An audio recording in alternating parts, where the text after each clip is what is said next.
بسم اللہ الرحمن الرحیم۔ السلام علیکم۔ عرب اردو 24 نیوز میں خوش آمدید۔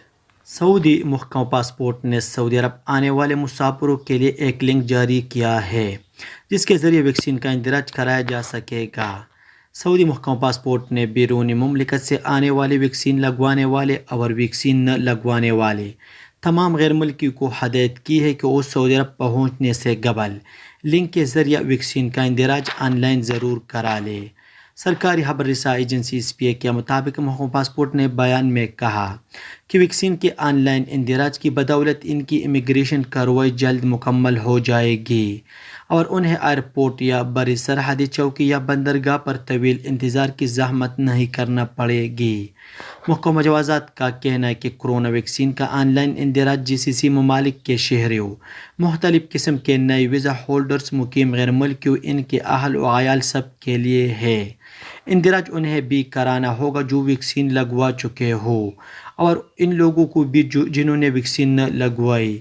بیان میں محکمہ پاسپورٹ نے کہا کہ یہ پابندی کووڈ-19 کو پھیلنے سے روکنے اور سعودی شہریوں نیز مقیم غیر ملکیوں کی صحت و سلامتی کو یقینی بنانے کی وجہ سے لگائی گئی ہے۔ لبنان سے سعودی عرب منشیات سمگل کرنے کی کوشش ناکام۔ لبنان میں محکمہ امن عامہ نے کہا ہے کہ 2.5 لاکھ نشہ آور گولیوں کی سعودی عرب سمگلنگ کی کوشش ناکام بنائی ہے۔ نشہ آور گولیاں واٹر الیکٹرک پمپس میں چھپا کر سمگل کی جا رہی تھی۔ اجل ویب سائٹ کے مطابق لبنانی محکمہ امن عامہ نے بدھ کو بیان میں کہا کہ عدالتی پولیس کے ماتحت انسداد منشیات ایجنسی کو اطلاعات ملی تھی کہ نشہ آور گولیاں سعودی عرب سمگل کرنے کی کوشش کی جا رہی ہے۔ رفیق الحریری انٹرنیشنل ایئرپورٹ پر کسٹم افسران نے اطلاع ملتے ہی 2.5 لاکھ نشہ آور گولیاں تلاش کر کے ضبط کر لے۔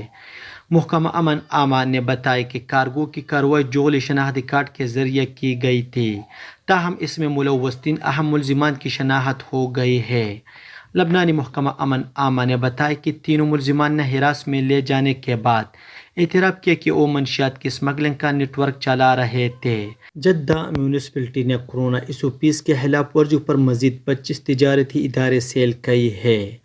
متعلقہ اداروں کے تعاون سے 4000 سے زیادہ تفتیشی کارروائیوں کے دوران خلاف ورزی ریکارڈ پر آئی تھی۔ سرکاری خبر رساں ایجنسی SPA کے مطابق جدہ میں میونسپلٹی کا کہنا ہے کہ 19 چھوٹی اور 15 بڑی بلدیاتی کونسلوں میں چھاپہ مہم کے دوران 59 خلاف ورزی ریکارڈ کی گئی تھی۔ سماجی فاصلہ، حفاظتی ماسک، گاہکوں کا ٹمپریچر چیک کرنے، توکل نہ دیکھنے وغیرہ اس کے متعلق پابندیوں پر عمل نہیں ہو رہا تھا۔ جدہ میونسپلٹی نے کہا ہے کہ وائرس کو پھیلنے سے روکنے کے لیے حفاظتی تدابیر پر عمل درآمد کو یقینی بنانے کی خاطر تفتیشی مہم جاری رہے گی۔ بیان میں کہا گیا کہ جدہ کے وہ شہری اور مقیم غیر ملکی قابل قدر ہے جو بازار اور پبلک مقامات پر کورونا SOPs کی پابندی کر رہے ہیں۔ زیادہ تر لوگ SOPs کی پابند ہیں۔ سعودی عرب میں بدھ کو سونے کے نرخ کم ہوئے ہیں۔ 14 کیرٹ 1 گرام سونے کی قیمت 130.67 ریال ہو گئی۔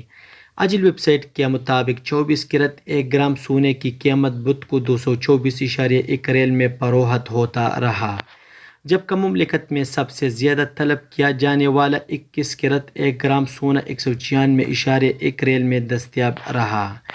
18 کیرٹ 1 گرام سونا 168.1 ریال اور 14 کیرٹ 1 گرام سونا 130.67 ریال میں فروخت کیا گیا۔ سعودی عرب میں 1 اونس سونے کی قیمت 6967.5 ریال، جبکہ 21 کیرٹ کا 8 گرام والے بسکٹ کی قیمت 1568.8 ریال رہی۔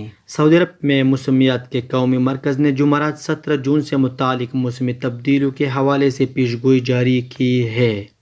اخبار 24 کے مطابق قومی مرکز نے بیان میں کہا کہ جمعرات کو جیزان، عسیر اور باہا کے بالائی علاقوں میں تیز ہوائیں اور گرج چمک کے ساتھ بارش کا امکان ہے۔ بیان میں کہا گیا کہ اس کا سلسلہ مکہ مکرمہ کے پہاڑی علاقوں تک پھیل سکتا ہے، جبکہ مکہ مکرمہ اور مدینہ منورہ ریجنوں کے ساحلی مقامات پر بھی گرد آلود ہوائیں چلے گی۔ قومی مرکز نے بتایا کہ مشرقی ریجن خصوصاً ریاض اور حدود شمالیہ میں متعدد مقامات پر گرد آلود ہواؤں کی وجہ سے حد نظر محدود ہو جائے گی۔